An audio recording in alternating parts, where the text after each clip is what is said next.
RSS प्रमुख मोहन भागवत ने रविवार को पारिवारिक मूल्यों, लिव इन रिलेशनशिप और जनसंख्या नीति को लेकर खुलकर अपनी बात रखी।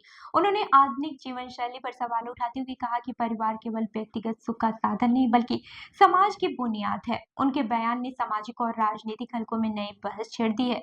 बता दें कि मोहन भागवत ने लिव इन रिलेशनशिप की बढ़ती प्रवृत्ति पर कड़ा प्रहार करते हुए जिम्मेदारी से बचने का रास्ता बताया।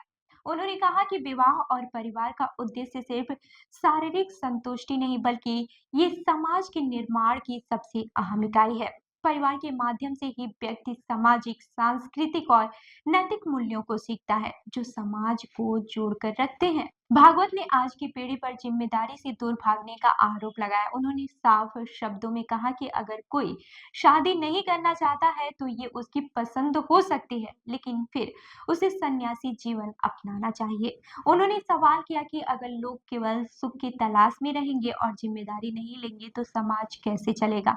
उनके अनुसार परिवार ही वो पहली पाठशाला है जहां इंसान समाज में रहना सीखता है और अपनी धार्मिक सांस्कृतिक परंपराओं को आगे बढ़ाता है। वहीं 3 बच्चों को लेकर दिए गए उनके बयान ने भी खासा ध्यान खींचा है। संघ प्रमुख ने कहा कि 3 बच्चे होने से बच्चों में ईगो मैनेजमेंट यानी कि अहंकार को नियंत्रित करने की भावना विकसित होती है। उन्होंने विशेषज्ञों के हवाले से बताया कि यदि विवाह 19 से 25 वर्ष की उम्र के बीच हो और दंपति के 3 बच्चे हों तो माता-पिता और बच्चों दोनों का स्वास्थ्य बेहतर रहता है। मजाकिया अंदाज में उन्होंने कहा कि वे स्वयं अविवाहित उपदेशक हैं, इसलिए ये बात डॉक्टरों और मनोवैज्ञानिकों से मिली जानकारी के आधार पर कह रहे हैं।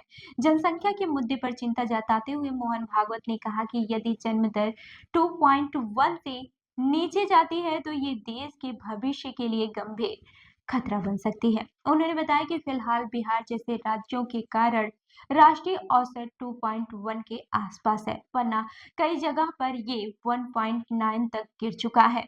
उन्होंने जोर देकर कहा कि देश को अगले 50 वर्षों की जरूरतों, पर्यावरण और संसाधनों को ध्यान में रखते हुए एक ठोस और दीर्घकालिक जनसंख्या नीति बनानी चाहिए।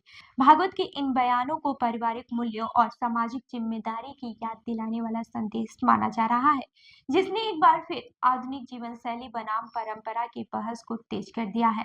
तो इस खबर पर आपकी क्या राय है, हमें कमेंट करके जरूर बताएं और ऐसी ही अन्य खबरों के लिए हमारे चैनल को लाइक करें, शेयर करें और सब्सक्राइब करना न भूलें। मिलते हैं अगली खबर में, तब तक के लिए देखते रहिए लखनऊ सुपरफास्ट न्यूज। धन्यवाद।